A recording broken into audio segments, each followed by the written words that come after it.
कौर और इनके पिताजी मंसूर अली खान पटौदी, वो भी एक सभ्य इंसान थे और एक डेलिकेट स्टांस थे, क्रिकेट खेलने वाले इंसान थे।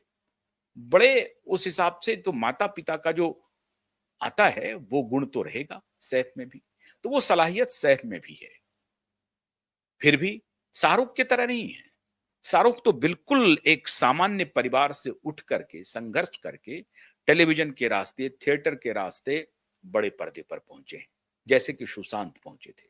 बाद में इनको कई मौकों पर जाकर के और खान होने का लाभ इन्हें भी मिला। लेकिन मैं उस तरह से नहीं कह सकता हूँ कि खान होने का लाभ मिला। लेकिन अगर सुशांत की तरह ये एलिमिनेट नहीं हुए, तो उसके उसके पीछे ये ज़रूर कहानी होगी कि इनका खान सरनेम जो है, वो इनको बचाए रखा इन माफियाओं के सामने। और जिस दौर में दाऊद बहुत कामयाब थे, तो वो इनको बचाए रखा। सुशांत का नाम सरनेम खान नहीं था। तो ये सारे लोग उनके पीछे पड़ गए। और सुशांत में एक करिश्मा था जो अगले 5 साल में इन लोगों को ऑब्सोलीट कर देता। तो ये तो थी कहानी कि ये कौन लोग हैं जो कहां-कहां क्या कर रहे हैं। मूल बात पर आते हैं।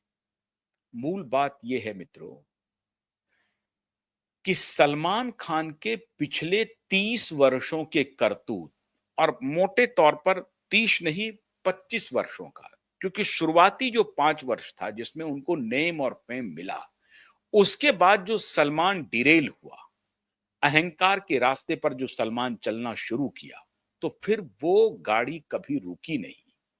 शुरुआती 5 साल को आप मैनेज कर दीजिए। शुरुआती 5 साल सलमान एक ठीक-ठाक इंसान थे और संघर्ष कर रहे थे अपनी संघर्ष तो उनको नहीं करना पड़ा, लॉन्च हुए और वो सुपरस्टार हो गए। और 5 साल में उनको पूरा देश जानने लगा और इसकी स्थिति ये हो गई कि पूरे परिवार के लिए एक कमाने का बहुत बड़ा साधन मिल गया। जो इकोनॉमिक क्राइसिस होने वाली थी अ, खान सलमान के पिताजी और इस पूरे परिवार को, उसको सलमान ने एक तरह से निकाल लिया।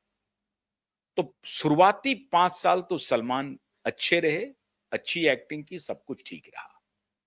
लेकिन 5 साल के बाद जब सलमान दाऊद के संपर्क में आए और जब सलमान सुनील दत्त के सुपुत्र संजय दत्त के संपर्क में आए, संजय दत्त साहब का संपर्क दाऊद से हुआ, डायरेक्ट नहीं, इनडायरेक्टली। दाऊद के गुर्गे संजय दत्त को अपनी मांद में ले जा चुके थे। और याद कीजिए वो फिल्म, मशहूर फिल्म साजन, वो फिल्म सलमान और संजय दत्त साथ थे उस फिल्म में। वही वो दौर था जब सलमान और संजय दत्त की दोस्ती परवान चढ़ी और सलमान और संजय दत्त की दोस्ती को परवान चढ़ाने में दाऊद के गुर्गे ने बहुत बड़ी भूमिका निभाई। वही दौर था जब बाबा सिद्दीकी फल फूलना शुरू किए थे। बिहार से जाकर के छोटे-छोटे धंधे करना शुरू किए, फिर धीरे से राजनीति में पकड़ बनानी शुरू की और उसके बाद वो धीरे-धीरे अपना ये मुस्लिम कार्ड खेल करके इन एक्टर के करीब पहुंचे, इनके परिवार के करीब पहुंचे, सलमान के पिता सलीम के करीब पहुंचे। और ये सब जावेद अख्तर हो, सलमान हो, जावेद अख्तर का बेटा हो, महेश भट्ट हो, पूजा भट्ट हो, इन सब नदीम श्रवण, याद कीजिए नदीम श्रवण को, जो नदीम फरार हो गया यहां से जब हत्या हुई थी तो टी सीरीज के मालिक की, नदीम थे। इन सब की चौकड़ी बनी और उस दौरान इन सब ने बड़ी हिट फिल्में दी। माननीय महेश भट्ट ने हिट फिल्में दी, सलमान की हिट फिल्में आई, संजय दत्त की हिट फिल्में आई। एक तरफ तो ये लोग अपनी हिट फिल्में दे रहे थे और दूसरी तरफ दाऊद का गुर्गा इन लोगों को प्रोटेक्शन देने के लिए कवर अप कर रहा था और इनके कवर अप में एक खास पुलिस ऑफिसर का नाम आता है। आज का रिश्ता नहीं है, ये रिश्ता बहुत पुराना है। तो क्या कहलाता है वाला रिश्ता नहीं है यहां पे, ये रिश्ता बहुत पुराना है।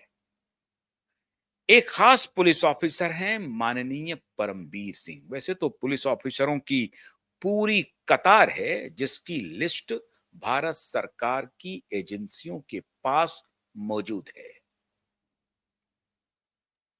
लेकिन जिन सूत्रों के हवाले से मैं ये खबर आपको ब्रेक कर रहा हूं, उन्होंने ऐसे ऐसे खुलासे किए हैं मित्रों, जो मैं यहां बोल भी नहीं सकता, बिल्कुल नहीं बोल सकता। कैबरे बार डांसरों की पूरा कैबरे क्लब मुंबई में छा गया 90s में। 1990 से लेकर 1995 तक मुंबई में बार बालाओं की तूती बोलने लगी। 85 ऑनवर्ड्स कह लीजिए आप, 85 86 ऑनवर्ड्स कह लीजिए, जब मुंबई में बार बालाओं की तूती